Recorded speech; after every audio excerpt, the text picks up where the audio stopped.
Hello and welcome everybody, I'm Bavarian and this is a video that was fascinating to create. Today I'll take you on a journey of how I wanted to destroy the most RNG heavy achievement in all of Crusader Kings 3 and how that led me to accidentally find yet another way that enables the player to convert to Hellenism and Zunism incredibly early on. But let's begin where all of this actually started. Yesterday on my Discord, people were talking about the CK3 achievement, Saga In Stone, one of the new achievements that came with Northern Lords. This particular one asks your dynasty to have built 100 runestones over one playthrough. And damn, if you have looked at runestone requirements, you will know that this isn't easy and usually would require a lot of AI goodwill. Here's the quick rundown. One runestone costs at least 50 gold. You can only build one every 10 years and most importantly, you need a reason to build it. That can be the conquest of new territory, you rising up in the ranks, or an ancestor of yours dying recently. Now, why is this such a difficult achievement? From 867 to 1453, so the entire length of one full playthrough, there are merely 586 years. So if you build one runestone every 10 years, you'd not even reach 59 out of the 100 required. However, it gets worse, and the game doesn't tell you about it in-game. Runestones cannot be erected after your culture reaches the High Medieval Era that could unlock starting in the year 1050. Let's propose that you really slow down the innovation growth of your culture by keeping only the most awful of provinces in your culture, so the ones with really low development, ideally tribal counties, and you slow it down to only reaching the High Medieval Era in the year 1200.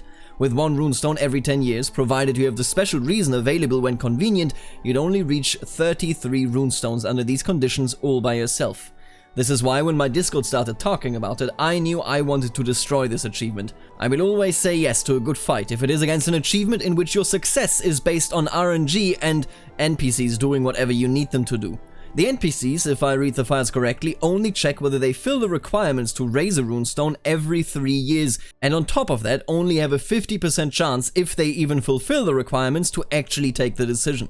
This much RNG is outrageous, it's unfair, and so I decided to deconstruct the achievement and finish it in only 23 years. Let's take a look at how I did it. First off, we of course start out as Halfdan Whiteshirt of Jorvik. He's a rather powerful Viking lord with 5,000 spawn troops that are inherited on succession, so they stay with you if you preserve them. Make sure early on that you have the Peacemaker perk. If your character does not start with it, reset your perk points and redistribute them to get it.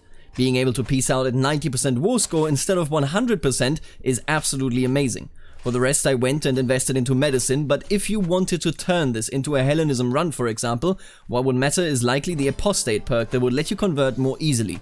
Regardless, I quickly finished off the war against Northumbria, handed out no land whatsoever, and then looked over to my friend Hastin. Remember, this is about building 100 runestones, each of which will cost us 50 gold. In total, we will need 5,000 gold. If Hastin is at war for his usual kingdom invasion of East Francia, you can swoop in and just take his county, because his troops are simply not at home. Right after that, I now had the diplomatic reach to attack Mallorca. Of course, this was no contest at all, and I quickly picked up the county.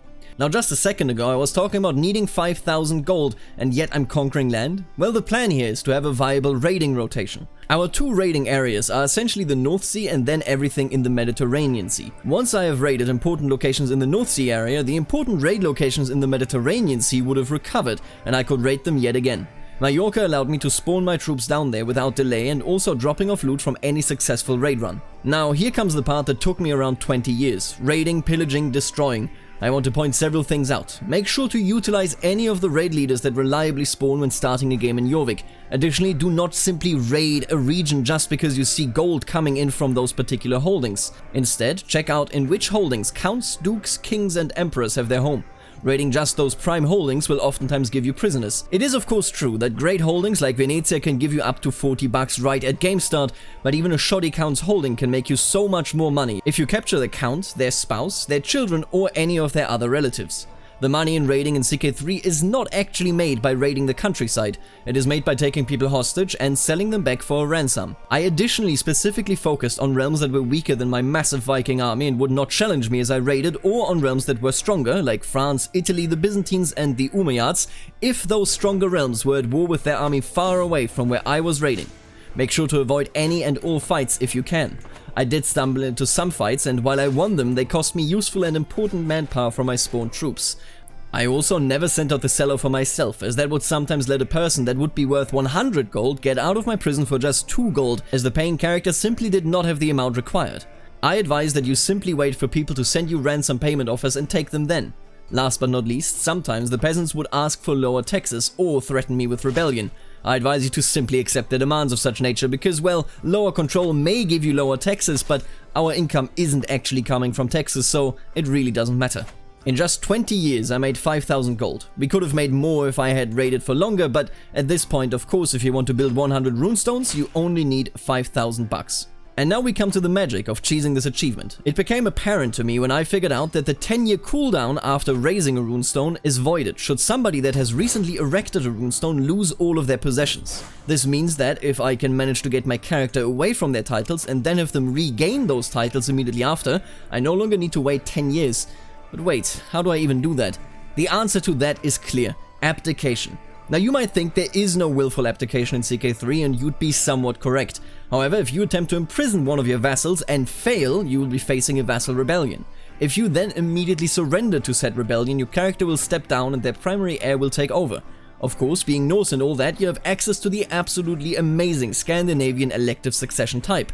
If you only hold the Duchy of Jorvik and every county, or in my case most of the counties in it, you will win every single election. Oh, wait a minute, I seem to be getting a phone call. Sorry for phoning in like that, but my name is Craig and I'm a figment of your imagination. I am all of the viewers that exist and are critical of you.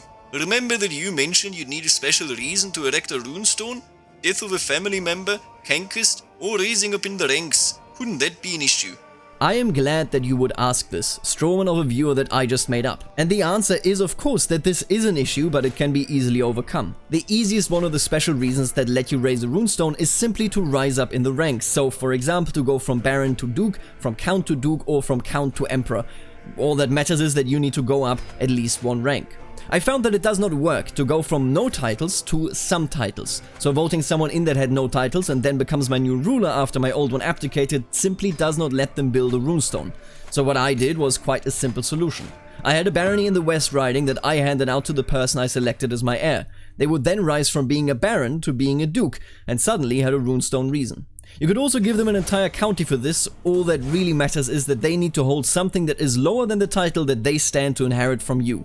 And with that being said, with 5,000 bucks in the bank, and with our plan to abdicate, let's put all of these things together and showcase how you go from 0 runestones and 5,000 gold to 100 runestones and 0 gold in just about 3 years. You can see that I have 2 brothers rotating for the Duchy of Jorvik. I nominate the one currently not in power, start a tyranny war with this poor child for attempting to imprison him, and then immediately surrender and can build a runestone. Afterwards, I designate the recently abdicated brother, hand him a barony, and then attempt to imprison the child again. An interesting side effect of this, if you do it long enough, which brings us to the question of Hellenism and Zunism, is the fact that you will amass ludicrous amounts of piety. Abdicating may cost you 400 prestige and quickly push you to the negative tens of thousands in prestige, but you do gain 250 piety per runestone. In this case, since I had both brothers build runestones when they were the Duke of Jorvik respectively, the total piety gain is split between them, but the math is simple. 100 runestones gives you a total of 25,000 piety, all of which can be on just one character if one of the brothers in this rotation simply only exists to abdicate without ever building a runestone. If you, for example, raided a bit more and built 150 runestones, you would have gained a total of 37,500 piety, which would immediately allow someone with the apostate trait to adopt Hellenism or Zunism, whichever you prefer. Is that insanity or what? And so we come to the end of this video with me gaining the sought after Saga In Stone achievement and with you knowing how to do it swiftly and successfully, as well as yet another avenue to Hellenism and Zunism. And with that being said, as always, I would like to thank the members of the channel, namely the Counts, the Dukes, and last but not least, the Barons. I don't know why I said it in this order. Thank you all so much for supporting the channel directly. I really do appreciate it. Go check out my Nexus store. I get a share if you buy any of the games that I recommend. And, you know, you can play games, of course. With that being said, later, alligator.